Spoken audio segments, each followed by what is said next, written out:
लोकसभा चुनाव 2024 की घोषणा शनिवार को इलेक्शन कमीशन ऑफ इंडिया ने की, जिसके अनुसार 7 चरणों में चुनाव होने हैं। झारखंड में 14 लोकसभा सीट के लिए चौथे चरण में चुनाव होंगे। वहीं रांची लोकसभा के लिए छठे फेज में 25 मई को मतदान होंगे। रांची जिला में मतदान को लेकर जिला निर्वाचन पदाधिकारी सह उपायुक्त राहुल कुमार सिन्हा और एसएसपी ने प्रेस वार्ता कर चुनाव से संबंधित जानकारी दी। क्या कहा, सुनिए।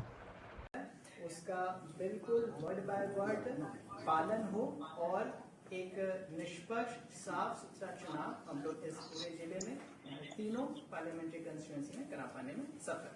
Thank you. कितने संबंधित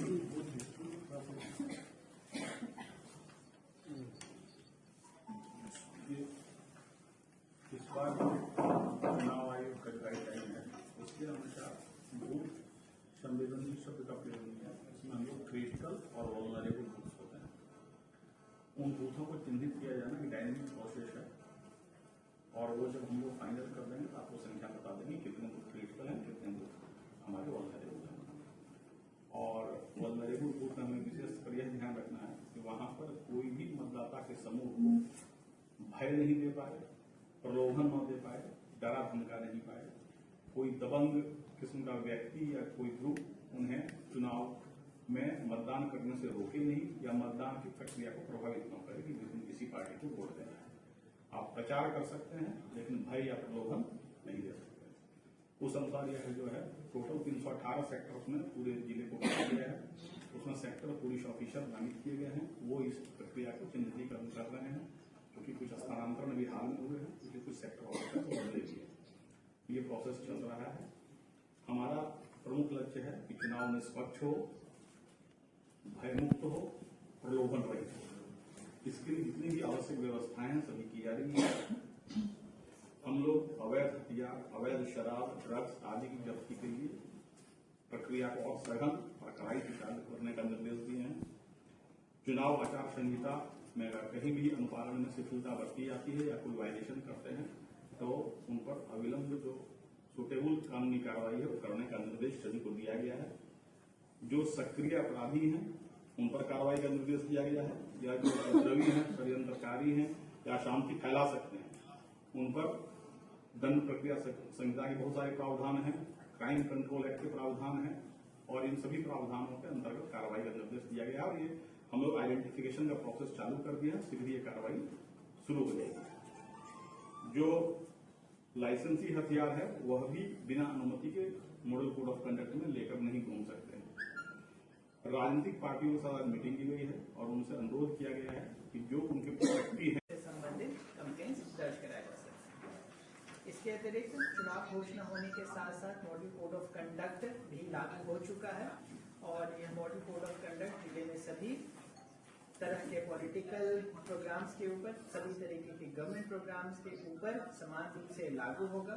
अगले 72 घंटों के वेरियस एसओपीज के अनुसार जिले में सभी राजनीतिक पार्टियों के पोस्टर्स, बैनर्स, झंडे इत्यादि उतार लिए जाने हैं, क्योंकि भविष्य में अगर लगाए जाते हैं तो ये इलेक्शन एक्सपेंडिचर में काउंट किया जाएगा। सभी राजनीतिक दलों के साथ मीटिंग करते हुए उनको मॉडल कोड ऑफ कंडक्ट की सभी जानकारियां उपलब्ध करा दी गई हैं, और जितनी भी डूज एंड डोंट्स होते हैं उसके बारे में उन्हें इंफॉर्मेशन डिस्ट्रीब्यूट कर दिया गया है।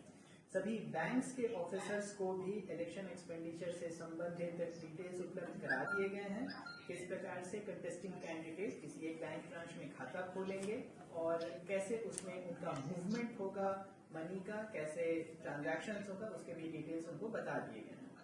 माननीय भारत निर्वाचन आयोग के द्वारा इस लोकसभा में प्रति कैंडिडेट 95 लाख रुपीज का इलेक्शन एक्सपेंडिचर का लिमिट फिक्स करके रखा गया है। इसकी जानकारी भी सभी पॉलिटिकल पार्टीज को उपलब्ध करा दी गई है। जिले में सभी इलेक्शन के कोषांग एक्टिवेट हो चुके हैं। सभी कोषांगों के वरीय पदाधिकारियों के साथ बैठक हो चुकी है। कार्मिक कोषांग, ट्रेनिंग कोषांग, ईवीएम कोषांग, मटीरियल कोषांग, ऑब्जर्वर सेल सभी अपने अपने नियत समय पे अपने नियत स्थान पर कार्य करना शुरू कर चुके हैं, और आज से ही विभिन्न इलेक्शन से संबंधित डायरेक्शंस का अनुपालन भी प्रारंभ हो चुका है।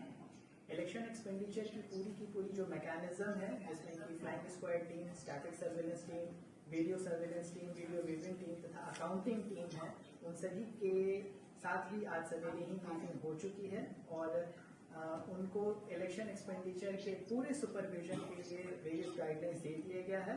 के माध्यम से कोई भी व्यक्ति लाइव वीडियो के माध्यम से कंप्लेन दर्ज करा सकता है, जिस पर कि 100 मिनट के अंतर्गत ही फ्लाइंग स्क्वाड की टीम कार्रवाई करेगी। इस पूरी चुनावी प्रक्रिया में सभी पॉलिटिकल पार्टी, सभी कैंडिडेट्स, सभी ऑफिसर्स के ऊपर समान रूप से मॉडल कोड ऑफ कंडक्ट लागू रहेगा। किसी भी प्रकार के सरकारी कार्यक्रम वर्तमान में नहीं कराए जाएंगे, किसी भी तरह के सरकारी वीडियो कॉन्फ्रेंसेस नहीं कराए जाएंगे और गेस्ट हाउसेस, सरकारी वाहन के उपयोग दुरुपयोग पर पूरी तरीके से इलेक्शन कमीशन ऑफ इंडिया के रूल्स लागू रहेंगे।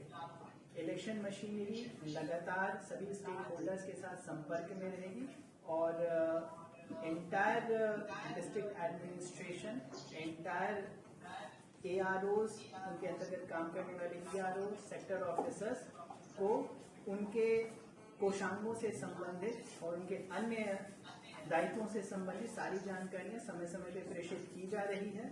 कंटिन्यूअसली हर एक बूथ पर AMF की फैसिलिटीज का रिव्यू भी किया जा रहा है ताकि पोलिंग पार्टी तथा उनसे एसोसिएटेड फोर्सेस को अपने अपने बूथों में ठहरने में किसी तरह की परेशानी नहीं हो।